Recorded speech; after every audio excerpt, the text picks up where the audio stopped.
no offense, part of the reason why black churches don't teach this is because they don't want to get in the struggle either. They don't want to make it, quote unquote, racially motivated. People, this has nothing to do with racially oriented. I'm going to say that again. This has nothing to do with being racially oriented. This is biblical. Amen. I'm going to repeat that. This is biblical. They do not know their history. That's one of the things that I know. And so you have to tell them their history. So today I'm going to attempt to do that. Note number one is this. When we talk about the cultures, I always take them back to, of course, Israel first. Israel is the first thing I take them back to.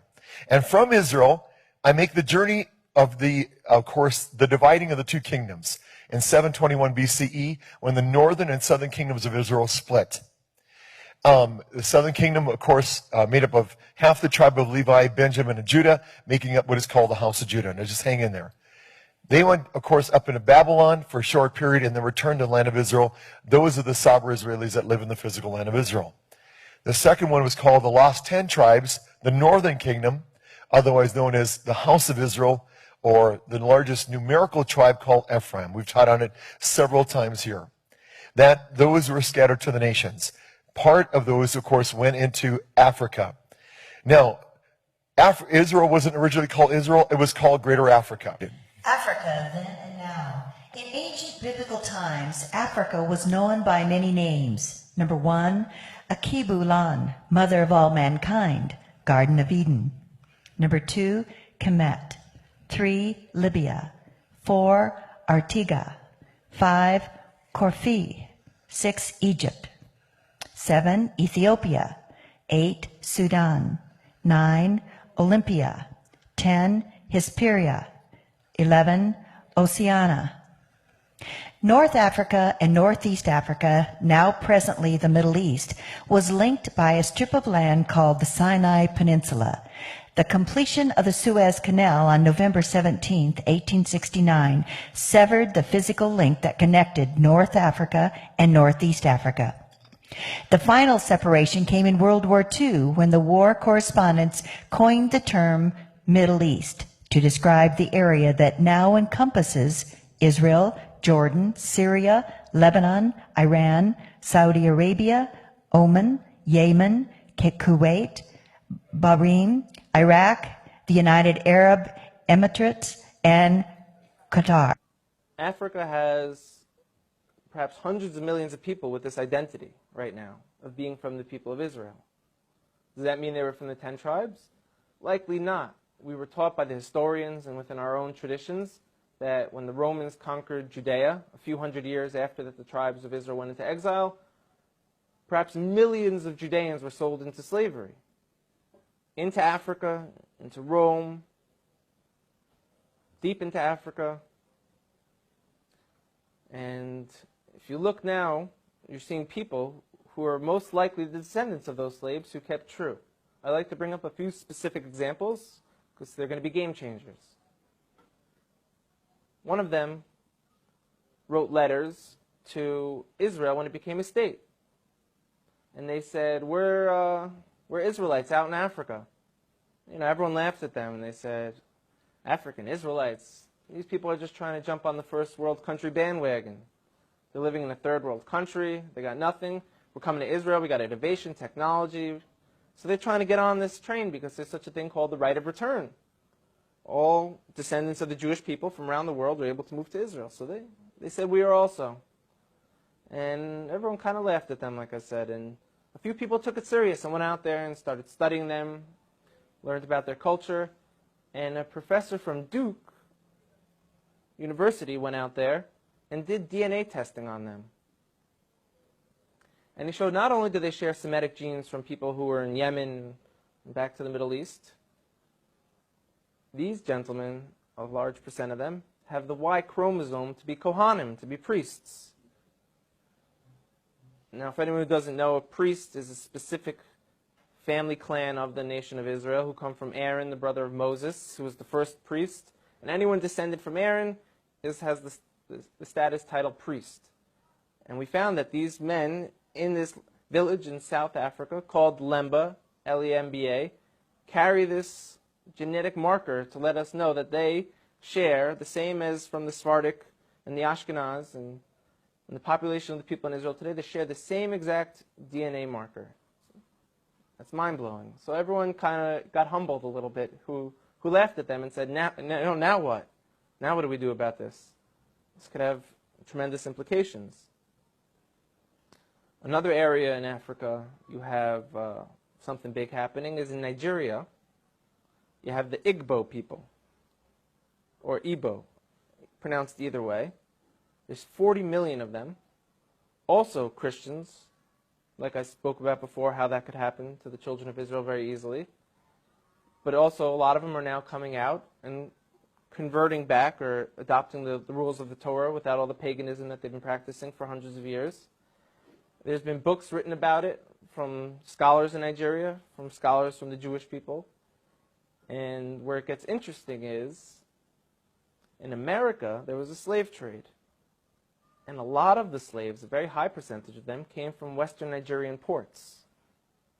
And in America today, you see a very large movement of African Americans who say that they're the real chosen people, that they're the children of Israel, they're the Judeans. You know, so what are they just trying to create an identity for themselves because they were slaves, or is there really something here? And the answer is, most likely there is something there. And most likely, maybe that they were the original Israelites, and maybe that the Jewish people today who are white, Caucasian people came in a little bit later on. We know that some of the greatest sages of the transmission of the Torah were converts from Rome. You have a man named Onkelos who wrote a commentary on the Torah, unprecedented, that we still learn today. He was a convert. Some of the largest pillars on the transmission today were Roman converts. So here we are, I'm speaking, we're Caucasian Jewish people, and now you have people in Africa saying that they're the real people of Israel. It can't be ruled out at all. We know they were sold into slavery. We know now that they're fulfilling prophecies by saying, we're coming back.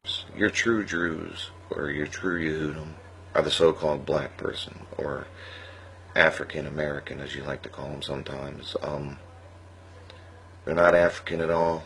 They're the true Jews. They're the true Hebrews that were brought over here on ships, which the scriptures mention. It has been deleted, your history. You don't know who you are. Don't forget about it. This is why America has been taking your history away, never to find out that it's all about you. I'm telling you this, please. I don't ask you to come to Israel and to start a revolution. I'm just asking you to start thinking this way, to believe me a little bit, because I'm living in Israel and I'm part of this injustice. The true Jews, according to the Bible, you can check it in the Bible. You can read Job 30 and some other places.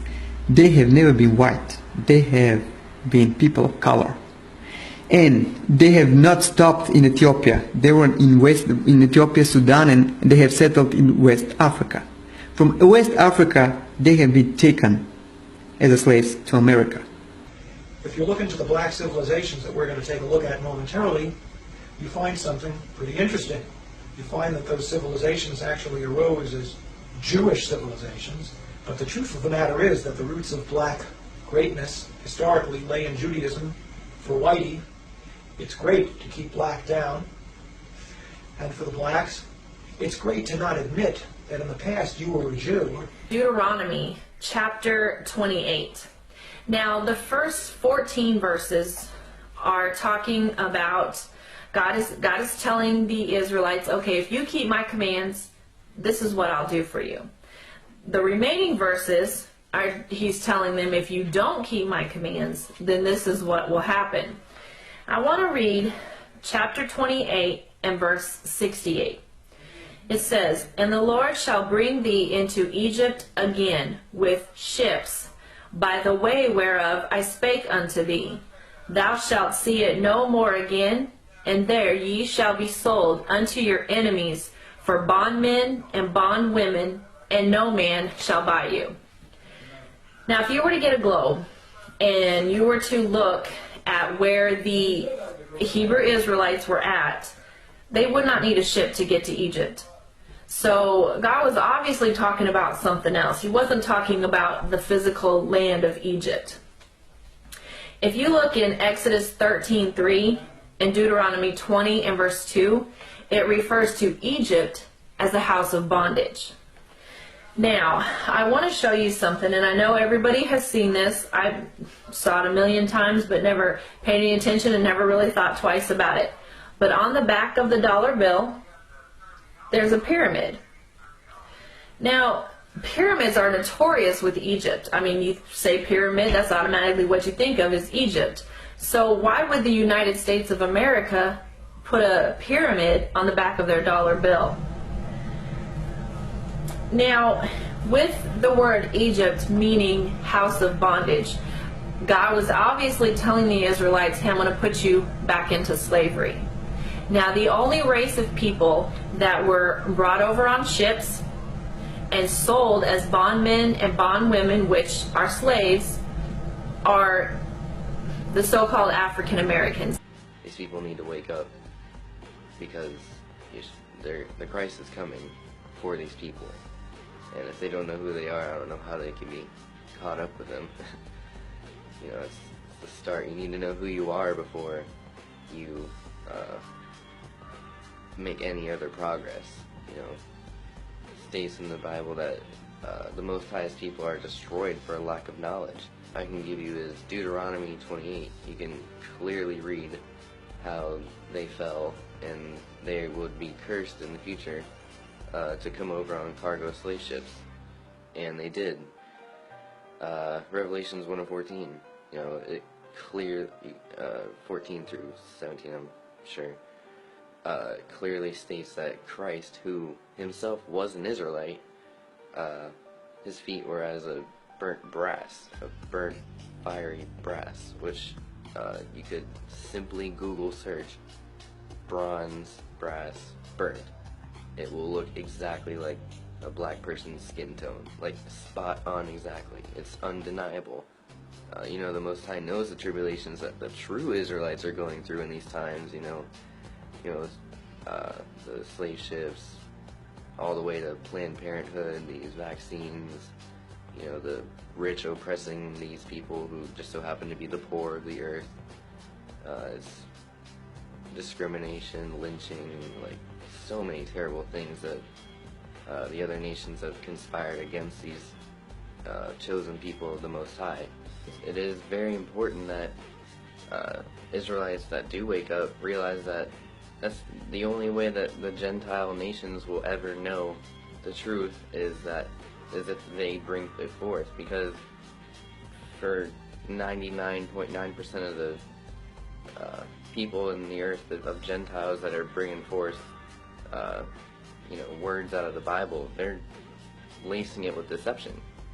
And you know, the Israelites, they got the Spirit on them, you know, linking in with the Most High. It's where they don't do that as long as they're doing it right, and it's through them that the gospel should be, you know, spread throughout the earth, and you know, through them salvation will be shown. You know, they're the ones that are supposed to show us who Yeshua is, who the Christ is, and that Yeshua is the way, the truth, and the light, and no man goes to the Father but through him. But first you even have to have that information, and you must get that information. You know, it's important for you Israelites to get that information out, because you are the light to the Gentiles.